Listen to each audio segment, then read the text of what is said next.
There is a man who, by some accounts, died because he was too polite to leave the dinner table. He also had a fake metal nose, kept a pet moose that drank beer, and employed a man he believed could see the future from underneath that same table. And almost by accident, he helped invent modern astronomy. This is Graveyard Footnotes, history's strangest true stories dug up. And today's grave belongs to one of the most bizarre geniuses who ever lived. A Danish nobleman, a brawler, a party animal, and a scientist so precise that his work cracked open the heavens. His name was Tycho Brahe.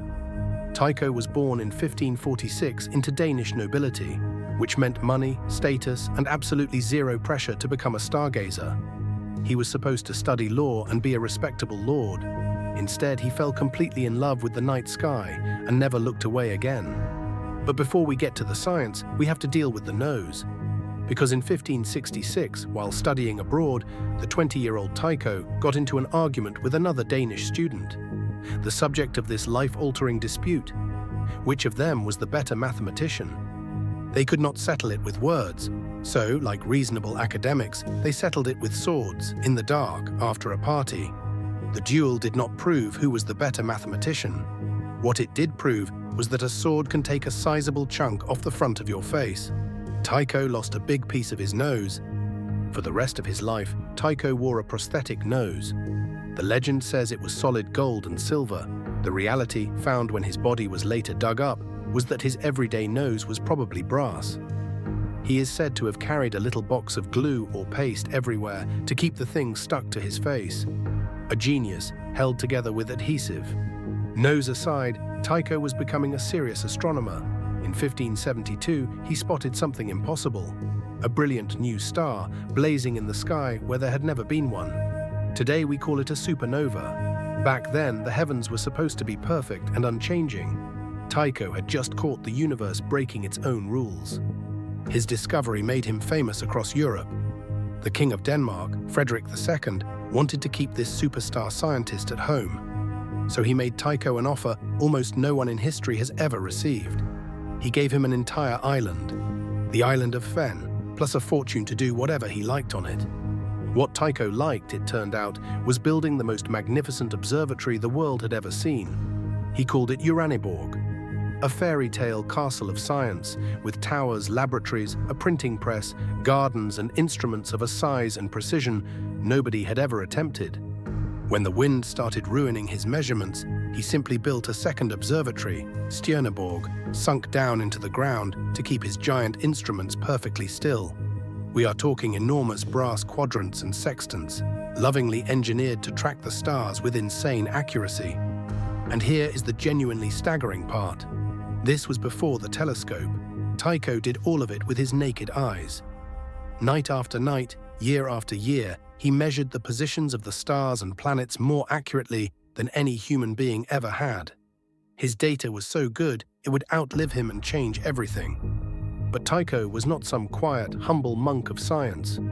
On his island, he lived like a king. Lavish feasts, endless wine, music, and guests from all over Europe. And his household, even by the standards of an eccentric Renaissance lord, was deeply, deeply weird.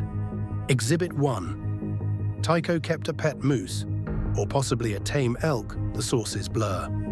He adored the animal and let it wander freely through the castle, including apparently to his dinner parties. And the moose met a truly spectacular end. The story goes that it was taken to visit a nobleman's castle, where it was given so much beer at the feast that it got completely drunk. The intoxicated moose then tried to walk down a flight of stairs, fell and died of its injuries.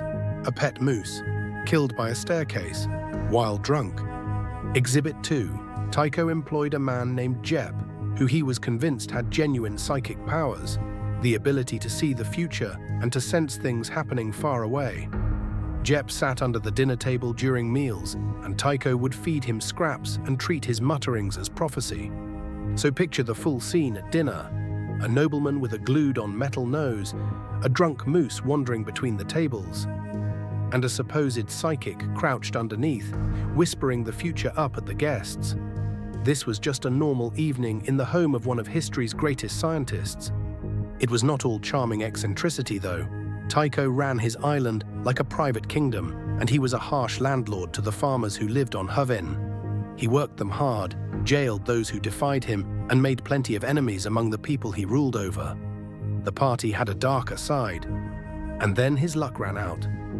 King Frederick died, and the throne eventually passed to the young Christian IV, who was not nearly as charmed by his expensive, arrogant, moose-owning astronomer. The money dried up, the royal patience ran out, Tycho's island paradise was over. So in 1597, Tycho packed up, abandoned his beloved Uraniborg, and left Denmark for good, dragging his instruments and his data across Europe in search of a new patron, grand enough to fund him. He found one in Prague.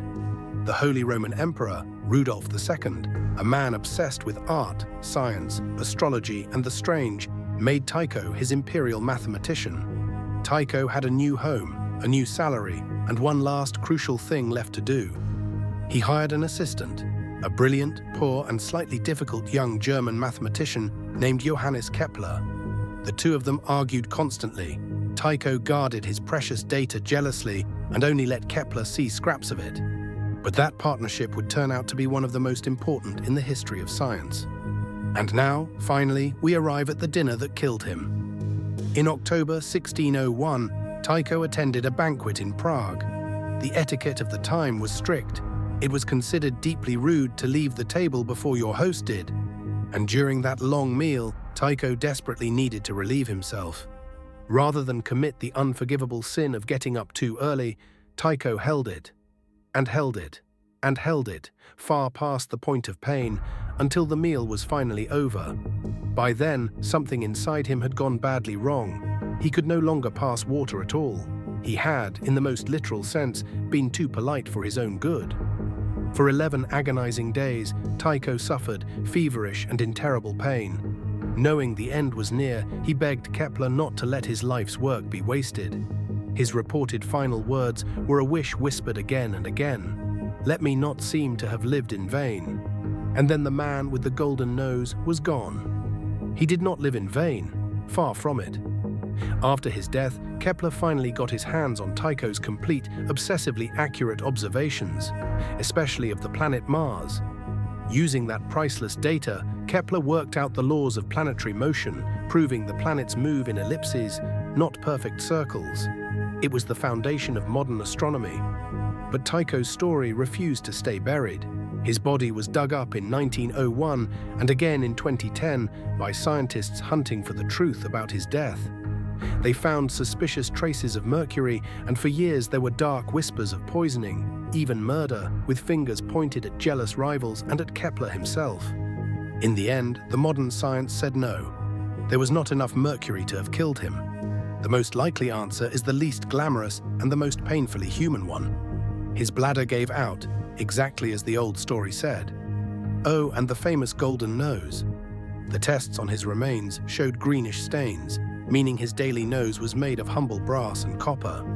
A metal nose from a sword fight, a drunk moose on a staircase, a psychic under the table, a death caused by good manners, and buried inside all of that absurdity, the precise patient data that gave us the laws of the heavens. History remembers the laws. We just dug up the man. This has been Graveyard Footnotes. Subscribe, and we will see you at the next grave.